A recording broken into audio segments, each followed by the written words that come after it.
अभी मन्नू मूवीज देखने वाले भाई सारे दर्शकों ने पवन मलिक मोखरा की हाथ जोड़कर राम राम और नमस्ते।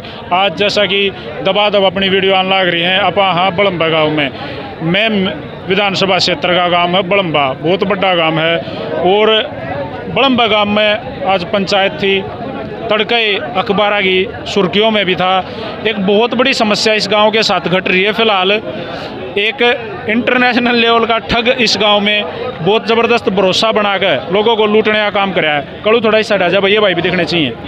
एक तो जो इस गांव में ठगी का शिकार हुए हैं वो कोई 1, 2, 10, 20 आदमी नहीं है, लगभग पूरा गांव। अंकल जी पहले तो राम राम। अंकल जी राम राम भाई मलिक साहब। नाम क्या आपका? मेरा विजेंद्र प्रधान नाम है, वह स्टेट ट्रांसपोर्ट का प्रधान हूँ। अच्छा प्रधान जी, पहले तो ये बताओ कि ये जो सिस्टम बैठा ये कैसे इतनी ऊंचे लेवल की ठगी तक पहुंचा?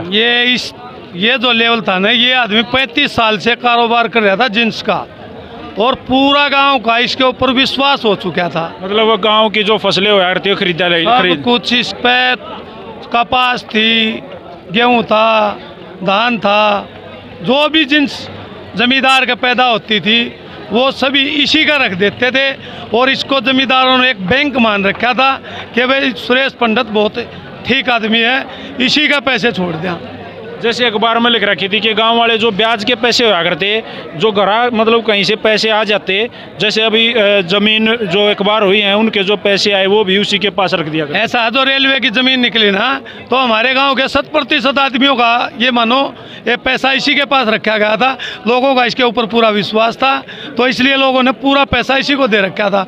और इस गाँव के 36 बिरादरी के लोग इसके ऊपर विश्वास करते थे, और उस विश्वास में हम भी सम्मिलित हो गए, जबकि हम सम्मिलित नहीं होना चाहते।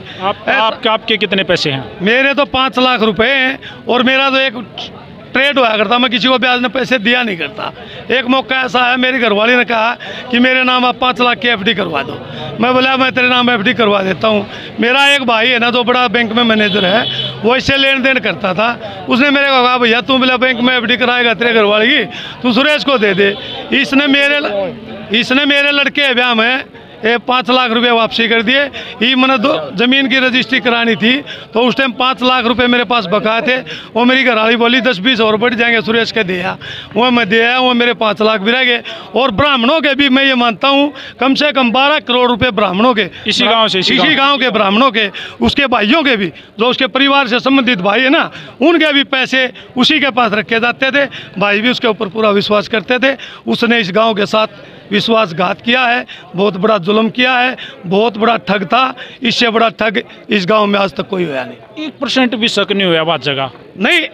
मेरे को मैं बताऊं, मैं ट्रांसपोर्ट का काम करता हूं, मैं सुबह जाता हूं शाम को आता हूं। तो मैंने इसको टाइम दे रखा था, भाई सुरेश 1 तारीख को मेरे पैसे दे दे। मैं इसके पास गया, सुरेश भाई पैसे दे दे। बोला चाचा जी आपको 10 तारीख को पैसे दे दूंगा। मैंने बोला बेटा 10 तारीख को दे दे। 10 तारीख को जैसे ही सुबह निकली ना, मैं अपनी गाड़ी को संभालने के लिए गया था, तो मेरे पास गाँव का जयदेव का फोन आया। बोला दादाजी राम राम। मैं जयदेव राम राम भाई। बोला दादाजी आपको एक बात का पता है? मगा भाई कुछ नहीं। बोला भाई वस्तु का पलायन कर गया। मैं बोला भाई मैंने तो आज उस पर पीछे लेने थे। तो इसने जो इस गांव का विश्वास तोड़ा है, हम इससे बहुत दुखी हैं। हम ये मानते हैं इसने ऐसे गरीब आदमियों के ऐसे गरीब आदमियों जिन्होंने अपनी कन्याओं की शादियों के लिए इसके पास पैसे रख रखे थे। उदाहरण के तौर पर हमारा सत्तू पहलवान है, जो हमारी बसों पर दिन रात रुक के मारता है, उसके भी वो 4 लाख रुपए ले गया।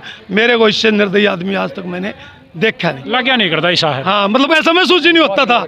इसके अगर मुख को देखे ना तो ऐसा लगता था जैसे देवता है। और इसने ऐसा बड़ा विश्वासघात किया, ऐसा आने वाले समय में परमात्मा कोई करे ना इस गाँव में। 17 लाख रुपए जी। नमस्कार जी।